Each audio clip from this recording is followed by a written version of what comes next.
수학 1등급을 만드는 결정적 차이점은 이것. 안녕하세요. 동네 아줌마 노을커피입니다. 오늘은 수학 이야기를 해보려고 합니다. 많은 학생들이 오랜 시간 선행을 하고 또 같은 교재로 공부를 해도 누구는 1등급을 맞고 누구는 그렇지 못하죠. 이때 단 하나의 이유만으로 차이가 생기지는 않을 거예요. 공부법, 공부량, 교재 등 다양한 이유로 차이는 벌어지겠죠. 수학 결과에 차이가 나는 이런 이유 중에서 제가 가장 중요하게 생각하는 두 가지를 얘기해 볼게요. 속썩이던 작은 애도 다른 건 몰라도 그 모고 수학은 늘 1등급은 맞았기 때문에 이런 방법이 의미가 있을 거예요. 꼭 끝까지 듣고 새기셨으면 좋겠네요. 그런데 저는 전문가 아니고 수학을 조금 좋아한 아줌마일 뿐입니다. 참고만 하셔요. 많은 친구들이 같은 교재로 그렇게 오랜 시간 수학 하나만 보고 달려가도 결과는 많이 다릅니다. 중등까지는 학교 시험을 잘 맞아와서 잘 모르다가 고등에 가면 확연히 차이가 나요. 일단은 제일 중요한 건 공부량이 달라서겠죠. 질문들을 가끔 보면 1, 2회독 정도만 미리 보고 현행 때도 두세 번 보고 성적이 안 나온다 괴로워하세요. 3, 4번 보고 아이 실력을 운운하십니다. 제가 10회도 기본으로 봐야 한다고 하면 헉 하면서 놀라시죠. 사실 수학은 아주 많이 해야 합니다. 그리고 수학은 중등 때 선행을 조금 하시라 말씀드리는데요.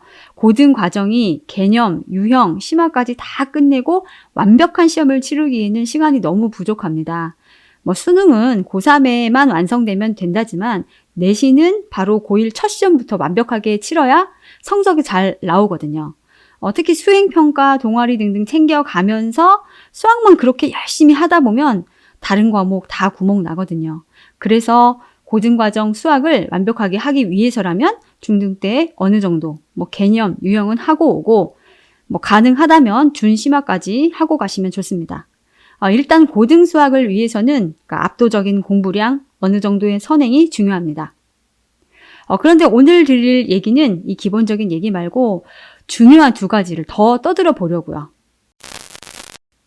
우선 첫 번째는 공부법. 수학 공부법에 대해서 전문가 분들도 참 다양한 말씀을 하십니다. 특히 여러 논란 중에서도 이 문제는 가장 의견이 갈리는 내용인 것 같아요. 기계적인 N회독 때 오래 깊이 생각하면서 풀기. N회독을 해라. 10번이고 15번이고 아주 많이 반복해라. 이런 의견과 기계적인 반복이 무슨 의미가 있냐. N회독만 하는 게 무슨 도움이 되냐. 깊이 생각하면서 풀어야 한다. 하나를 풀어도 천천히 생각을 제대로 해가며 풀어라. 이렇게 얘기가 나뉘게 되는 것 같아요. 그런데요. 제 생각은요. 이 두 가지 의견은 다 맞습니다. 다 맞는 말이에요. 조금 허탈하신가요? 일단 기출에서 볼 수 있는 유형 문제들은 기계적인 N회독이 필요합니다. 사실 제가 말씀드리는 상당 부분은 이 부분에 집중되어 있어요. 개념도 유형, 변형 문제들도 저는 몇 번씩 아주 많이 반복하면서 진행해 왔습니다. 특히 선행할 때만 해도 개념만 두세 번, 유형서 두세 번, 가능하면 준심화까지도 2번 이상은 기본으로 하라고 말씀을 드렸습니다. 그리고 현행, 중간, 기말에도 다시 유형부터 반복한다고 말씀을 드렸고요. 영상들을 보시면 오답만 다시 한 게 아니고 모든 문제들을 몇 번이고 반복시키면서 올라갔어요. 패턴이 보이는 기본 유형은 여러 번 반복해서 문제 이렇게 시작만 봐도 대충 풀이가 떠오르도록 해놔야 하는 거예요. 이것만 잘 되어 있어도 3등급까지는 가능합니다. 이게 노력으로 가능한 영역인 거죠. 그리고 제가 천천히 풀어라, 하나를 풀어도 생각하면서 풀어라 얘기한 적도 있는데요. 이건 초등 때와 또 중고등 심화 문제를 할 때입니다. 심화 문제는 이제 양을 줄여서 천천히 생각하면서 풀라고 말씀드렸죠. 양도 질도 다 챙기는 공부 계획, 이 영상에서도 간단히 얘기는 한번 했을 거예요. 평소에 심화 문제를 고민하면서 풀고 이걸 문제지에서 만나면 어떤 식으로 진행하면 되겠다 하고 그 풀이 이미지를 만들어둬야죠. 심화는 정답률보다도 그 연습장의 양을 보면서 다양한 풀이를 유도해 주셔야 합니다. 고등 시험에서 완성되면 되는 거니까 과정에서 오는 시행착오는 아주 칭찬할 만한 것이에요. 이렇게 두 가지를 다르게 하는 데는 다 이유가 있습니다. 여기에서 상위권과 최상위권의 차이가 나오는 거거든요. 이렇게 기본 유형은 어느 정도 기계적으로 풀 수 있게 해두고 킬러, 준킬러에 시간을 쓴다.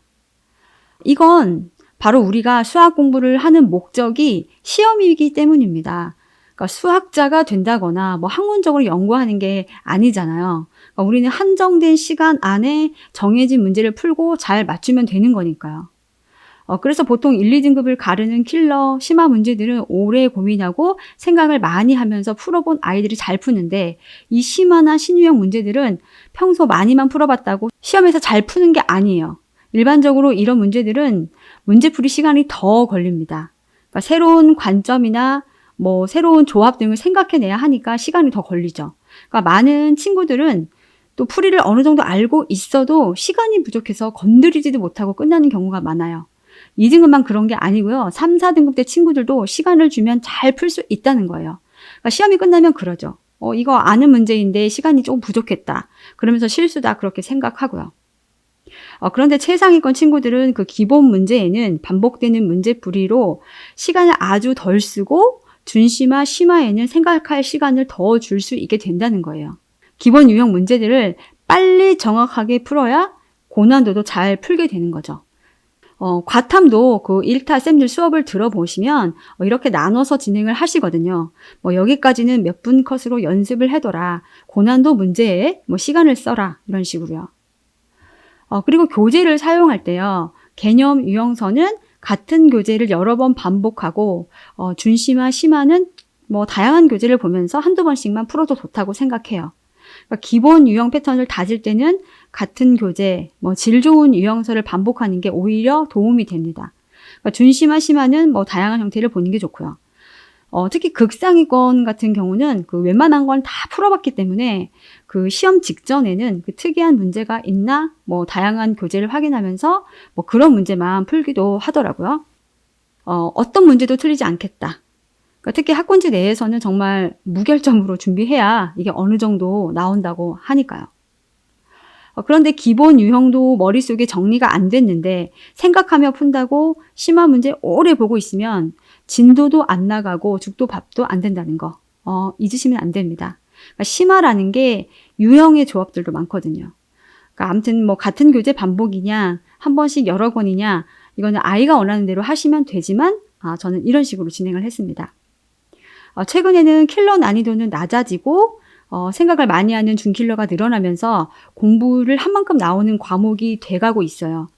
그러니까 반복하는 유형서는 기본으로 보고 생각하고 고민하면서 푸는 과정을 점차 늘려야 하긴 합니다. 그러니까 좋은 방향이라고 생각이 들어요. 그리고 두 번째, 정말 중요한 한 가지는요. 바로 겸손함입니다. 정말 극상위 1등급을 가르는 가장 중요한 것은 수학에 대한 겸손한 자세입니다. 이건 뭔 소리냐 하시겠어요. 있잖아요. 내가 제일 공부를 잘하는데 내가 제일 열심히 한다. 그 서울대 의예과 수석 합격자의 말. 이 말이 그냥 나온 말이 아니죠. 그러니까 수학 잘하는 친구들은 주말에 하루 수학만 4-5시간 하기도 해요. 잘하는데 계속 많이 하는 거죠. 특히 시험에 임하는 자세가 달라요. 내가 부족한 것이 있다. 그러니까 나 자신을 의심하는 건 아니고 내 공부량과 공부 이해도를 의심하는 거죠. 그리고 마지막까지 더 노력하는 자세가 있어요. 그런데 내가 덜 하면서 어떻게 이렇게 잘하는데 열심히까지 하는 친구들보다 잘할 수가 있겠어요. 그러니까 상위권 친구들 중에 매번 잘 보다 보면 어느 순간 살짝 자만하게 됩니다. 그러다가 중요한 시험에서 한 번씩 훅 이렇게 떨어지기도 하는 거죠. 그러니까 회복이 다 되면 좋은데 안 되는 경우가 생기고 희망 전공과 대학이 바뀌기도 합니다. 그러니까 정말 마지막 순간까지 겸손한 자세가 필요해요. 그러니까 수학뿐 아니라 모든 과목이 그렇긴 한데요. 특히 수학은 그 넘사벽 능력자 덕후들이 있잖아요. 그러니까 그 친구들과 경쟁한다는 것 늘 기억하시고 언제나 겸손하게 대해야 합니다. 한 번 더 풀어보고 기본도 다시 풀어보고 또 생각해보고. 무슨 헛소리냐 하시겠지만 이 자세가 결정적인 차이를 만들 거예요. 생각지도 못하는 좋은 결과가 나올 때 우리가 가끔 이걸 운이라고 부르지만 저는 이런 자세, 이런 과정이 쌓인 거라고 생각합니다. 우리가 아무리 잘 이해하고 기억한다 한들 아이들이 이렇게 해줘야 하는 거죠. 엄마만 긴장하고 이런 거 찾아보고 내가 하는 게 편하겠다 하실 때도 많으실 거예요. 그런데 막상 매일 이렇게 열심히 해야 한다면 우리가 우리 아이들에게 바라는 만큼 하실 수 있으실까요? 저는 솔직히 자신 없어요. 아이들에게 권유는 하되 아이들 몫입니다. 공부 코칭은 부업이에요. 우리는 행복한 엄마가 본업이라는 것 잊지 말고 오늘도 한 번 더 안아주고 웃어주자고요. 못해도 내 새끼입니다. 아시겠죠? 오늘은 여기까지 할게요. 다음에 또 만나요. 안녕.